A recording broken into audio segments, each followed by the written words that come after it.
Pak, kalau surat donasi ke dubes asing nggak ditarik, memang yakin akan dikasih? Ditulis oleh Widodo spdcworld.com.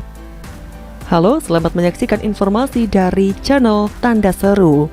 Beredar luas surat permohonan donasi alias minta sumbangan yang kabarnya diduga kuat, diyakini tak bisa dielakkan lagi dilakukan oleh Pemprov DKI Jakarta yang dipimpin oleh Anies Baswedan dan Ahmad Riza Patria.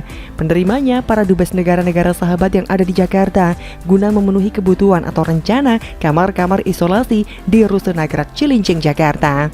Sebelumnya kita tahu bahwa pelaku yang sama, anak buah Anies dan Riza, juga melayangkan permintaan donasi dengan bahasa kolaborasi untuk memenuhi banyak sekali items kebutuhan dari Rusun Nagrak juga. Ada sangat banyak items mulai dari perabotan, peralatan mandi dan ngepel lantai, hingga perangkat elektronik jika kita membaca surat yang beredar luas dengan kop resmi berlogo Pemprov DKI Jakarta. Kalau memang surat itu sudah dicek dan ternyata tidak asli, berarti nama yang tertera di sana atau pelakunya harus diseret ke pengadilan supaya mempertanggungjawabkan perbuatannya.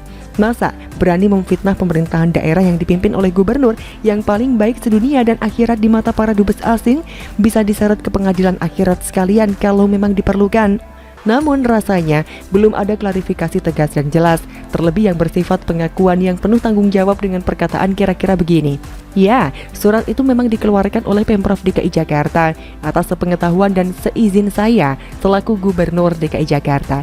Namun tujuannya baik, supaya penanganan dampak COVID-19 di waktu yang penuh pembatasan ini dalam upaya penyelamatan rakyat dalam pembatasan-pembatasan yang ada. Rasanya ini cara penyelamatan yang tepat, kemampuan saya terbatas. Jadi sebaiknya jangan dibatasi oleh bla bla bla. Silahkan teruskan sendiri. Muhammad saya mau bikin kalimat seperti itu. Cuma begini ya, memikirkan surat untuk duta besar negara-negara sahabat itu memang sangat memalukan sih. Selain menunjukkan bahwa orang yang membuat dan mengizinkannya tidak paham soal prosedur dan aturan resmi, bahkan berani melangkahi Kemenlu dan bisa memperburuk citra Indonesia di mata dunia internasional. Tapi apa yakin akan dikasih kalau seandainya tidak ada berita kalau surat donasi itu ditarik? Saya sih tidak yakin, minimal karena 3 alasan ini. Pertama, karena surat itu terbilang menyalahi prosedur. Pihak dubes penerima surat rasanya pasti akan melakukan konfirmasi kepada pihak Kemenlu untuk memastikan bahwa itu adalah surat resmi, lalu akan mendapat jawaban yang bisa membuat surat itu langsung dibuang ke tong sampah. Kedua, karena surat itu mirip kayak permohonan THR ke perusahaan-perusahaan yang kerap terjadi pada masa lalu dari ormas maupun kelompok masyarakat tertentu, seperti permohonan biasa tetapi sebenarnya mengandung teror halus, karena kalau tidak dikasih bisa menjadi masalah di kemudian hari. Ketiga, saya tidak yakin ada dana khusus untuk keperluan sosial semacam ini, apalagi ini sifatnya mendadak dengan nominal yang tidak sedikit. Bisa-bisa kalau minta kiriman dari negara asal, mereka akan dimarahi dan dikata-katain, negaramu saja butuh biaya, lah kok ini seenaknya dipakai untuk bantuan sosial di Jakarta? Emangnya siapa yang suruh? Sini gubernurnya, suruh telepon langsung. Saking yakinnya saya kalau dana itu tidak bakalan keluar seandainya suratnya tidak ditarik. Bahkan para kedubes dari negara Timur Tengah pun akan merespon dengan sama, penolakan. Nehi si milikiti welah-welah cuwih. Mungkin begitu reaksinya kalau disertai sedikit amarah dan keheranan. Pak Anies, Anda itu bisa memimpin apa tidak sih sebagai gubernur dari ibu kota negara? Dibuatnya surat donasi itu saja sudah memalukan. Ini malah ketahuan dan dibahas di mana-mana oleh netizen dan orang-orang yang masih peduli dengan nama baik Indonesia di mata dunia. Jangan begitulah, meskipun keuangan daerah Anda sedang cekak. Kalau cekak kok buat bikin program yang aneh-aneh? Dulunya sama sekali tidak mikir untuk anggaran dihemat sedemikian rupa supaya tidak boros. Gimana dengan uang DP Formula E, hasil penebangan perpohonan Monas, dana pengecatan jalan dan pembongkarannya? Monumen-monumen yang unfaedah itu juga jangan sampai lupa. Kalau buat itu semua terkesan ada penghamburan dana, belum lagi dengan gaji TGUPP yang hasil kerjanya nol besar itu. Mana bisa rakyatmu percaya kalau keuangan daerah sedang cekak, lalu kini malah diminta-mintain buat nyumbang. Terus tahu kalian diduga kuat ngemis di negara-negara sahabat melalui kantor kedutaan yang ada di Jakarta. Seharusnya Anies Wan Sumbangan Baswedan ini minta bantuan Abdul Somad atau siapa kemarin itu yang sempat berseteru karena merasa dituduh Eko Kuntadi soal penggalangan dana Palestina. Cukup 2 orang itu saja. Kebutuhan yang terpenuhi mungkin bisa mencakup 10 rusun, tak hanya 1 rusun. Silahkan coba. Begitulah kura-kura. PPKM darurat, MUI, Tuhan bisa marah masjid ditutup. Gusmus MUI makhluk apa? Ditulis oleh Anto Cahaya di seworld.com. Halo, selamat menyaksikan informasi dari Tanda Seru. Wakil Ketua Umum Majelis Ulama Indonesia atau MUI Anwar Abbas mengkritik penerapan kebijakan tutup masjid selama PPKM darurat berlangsung.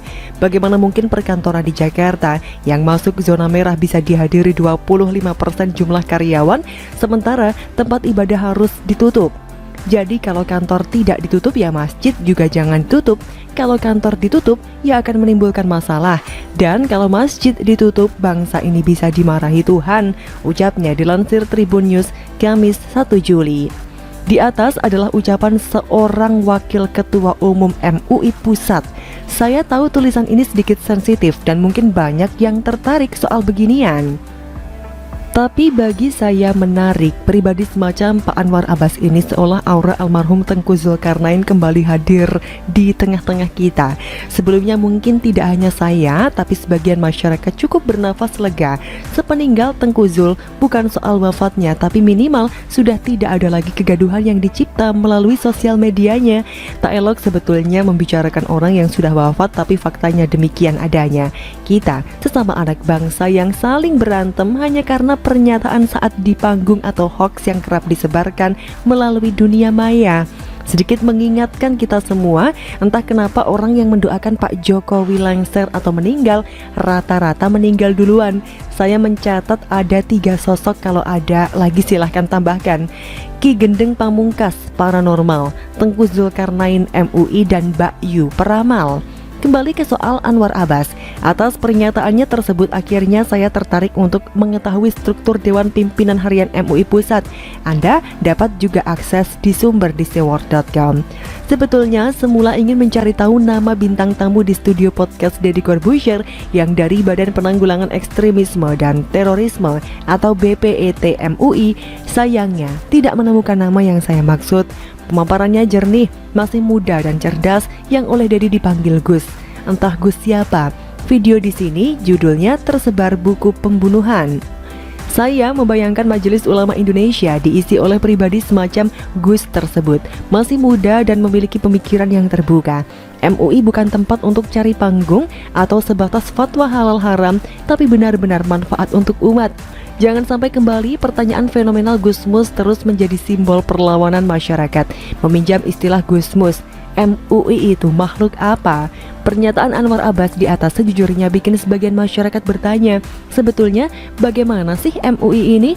Jika melihat struktur Dewan Harian MUI, kita pasti tercengang diisi oleh orang-orang dengan titel yang tidak main-main. Banyak yang doktor, bahkan profesor.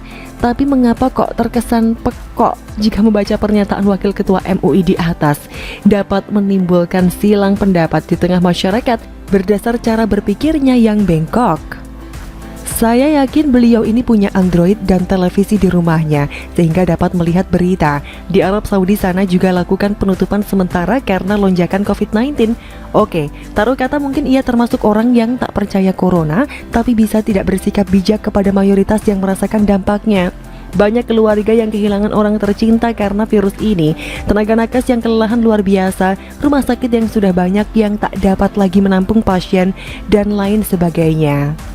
Tuhan bisa marah sama bangsa ini. Bagaimana mungkin sekelas Wakil Ketua MUI bisa ngomong begini? Seperti ponakan saya yang baru menginjak kelas 3 SD saja. Saya jadi teringat obrolannya Gus dan Deddy di podcast itu.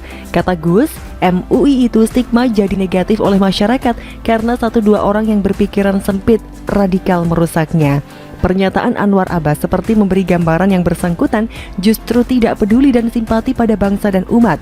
Sudah begitu ketua MUI-nya juga diam-diam saja, tidak berusaha untuk menetralisir keadaan dan memperkuat kebijakan pemerintah. Agar program pemerintah berjalan dengan baik dan umat ada pegangan.